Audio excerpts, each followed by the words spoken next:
السلام عليكم عزيزي المشاهد الحبيب الذي يشاهد هذا الفيديو وهو مصحصح ورايق ومركز وفايق ونزل بالحلقات. انا اصيل لبخه في الكلام، اصيل لبخه. اوكي عارف انه المقدمه زفت، بس يعني ده مش جديد، يعني فاهمني. لو قلت لك هات رقم عشوائي صحيح ما بين الصفر والتسعة، ايا كان بقى الرقم اللي هيظهر، فهو ظهر بناء على حاجتين اتنين. اول حاجه وهي انك عندك معرفه مسبقه بكل الارقام اللي في الحيز اللي انا قلته لك. انت بكل تاكيد عارف كل الارقام الصحيحه ما بين الصفر والتسعة، 2 5 7 14. تاني حاجه وهي ان انت عندك المقدره ان انت تاخد قرارات بنفسك. ربنا عز وجل اعطاك القدره العقليه اللي تسمح لك انك تاخد قرار من غير ما حد يفرضه عليك. يعني الارقام اللي انا رصيتها قدامك انت عندك المقدره انك تمسك رقم 6 وتقول انا هختار ده، تمام. ولكن بقى عزيزي المشاهد، لو جينا لحاجه زي الكمبيوتر او الاله بشكل عمومي، فهي عندها الشرط الاول وهو انه الكمبيوتر عنده معرفه مسبقه بالارقام ما بين الصفر والتسعة، ما فيش اي مشاكل. ولكن الشرط الثاني انه ياخد قرار بنفسه، ده مش عنده. هو ما يقدرش من نفسه كده يروح ياخد رقم ويسيب الباقيين بدون اي سبب. الكمبيوتر عباره عن آلة، الحاجه الوحيده اللي بيعملها هو تنفيذ الاوامر بخوارزميات محطوطه فيه مسبقا. هو ما عندوش تحكم في نفسه. السؤال هنا بقى اللي بياخد حيز كبير من الانتباه، هو انا شايف ان هو بياخد حيز كبير من الانتباه. انت بقى يعني ايه؟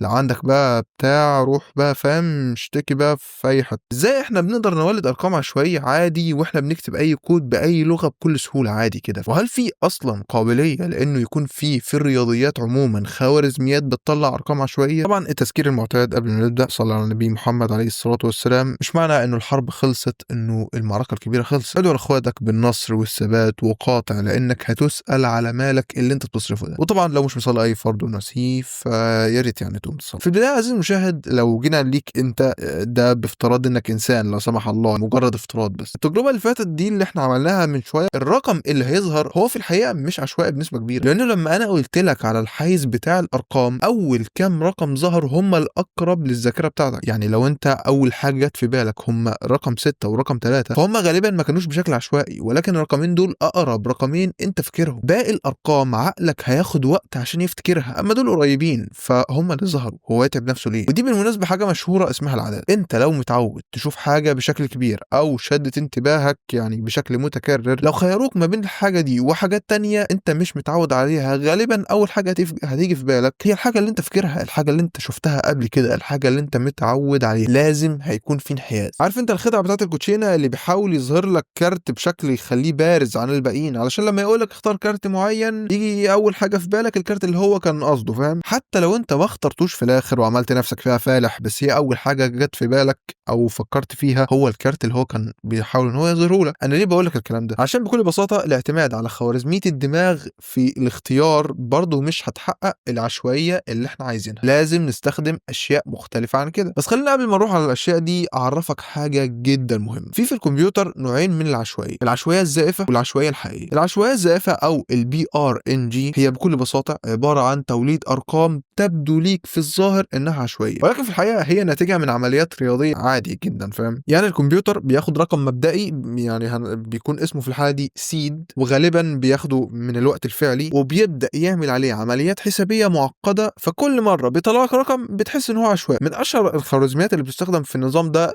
خوارزميه اسمها LCG. دي خوارزميه قديمه بتعتمد على داله خطيه، وتقريبا ما فيش حاجه دلوقتي بتستخدمها، لانه حرفيا انت لو عرفت اول 4 ارقام نواتج متتاليين من الخوارزميه دي هتقدر تحللها وتعرف المعادله وتعرف الرقم المبدئي، وده معناه انك هتقدر تتوقع الارقام اللي هتيجي بعد كده عادي. فيعتبر دلوقتي خوارزميه فاشله. وفي خوارزميه تانية وهي MT19937. طبعا يعني انا ماليش دعوه بالمسمى، اوكي؟ هي اسمها كده، انا يعني مش انا اللي سميتها، اوكي تمام؟ يعني لو انت بقى مش عاجبك فاهم، روح اشتكي في المكان اللي انت اشتكيت فيه في الاول خالص. ودي هي اكتر خوارزميه بتستخدم حاليا، لانها بتولد ارقام بسرعه كبيره وبدقه عاليه. وعلشان تعرف تحللها وتستعيد الحاله الداخليه ليها بالكامل، محتاج تعرف على الاقل اول 624 نتيجه متتاليه. وبالمناسبه مكتبه راندوم اللي موجوده في بايثون، وهي اشهر مكتبه للارقام العشوائيه، بتستخدم الخوارزميه دي. مكتبه راندوم اللي انت بتستخدمها في بايثون، الارقام اللي بتطلعها مش عشوائيه حقيقيه، عشوائيه زائفه. ولكن بقى لو جينا للارقام العشوائيه الحقيقيه فعلا او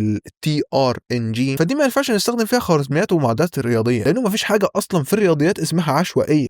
مفيش حاجه في الرياضيات اسمها شيء عشوائي. لازم نستخدم الفيزياء والكيمياء اللي معتمدين معتمدين على الظواهر الطبيعيه علشان نقدر نطلع الارقام دي. يعني مثلا ممكن الكمبيوتر يستخدم الضوضاء الحراريه في الالكترونيات، ودي موجوده في اي دايره الكترونيه، لان الالكترونات بتتحرك في الذرات بسرعات مختلفه بفعل الحراره، فدي تعتبر مصدر الارقام العشوائيه. وبالمناسبه في بعض المعالجات الحديثه من انتل و ام دي فيها مولدات بتعتمد على الظاهره دي. ممكن برضو نستخدم التحلل الاشعاعي، لان الذرات المشعه لما بتتحلل التوقيت بتاع التحلل ده بيكون غير متوقع تماما. اجهزه زي الهوت بيتس بتستخدم زي كاشف للاشعاع علشان نطلع منه بيانات عشوائيه. طبعا البيانات دي بعدين بنستخدمها عشان نولد بيها الارقام العشوائيه. عندك برضو الضوضاء الكونيه وغيرها طبعا من الظواهر الكتيره جدا اللي بيتم استغلالها. حتى ممكن نستغل المستخدم ذات نفسه، الزمن اللي انت بتاخده علشان تضغط على المفاتيح في الكيبورد او الحركه بتاعه الماوس بتاعتك، الاشياء دي كلها واكتر بيتم استخدامها لتوليد الارقام العشوائيه الحقيقيه، لانه الحاجات دي ما مستحيل تكون متوقعه. وبالمناسبه لو انت عايز تطلع ارقام عشوائيه حقيقيه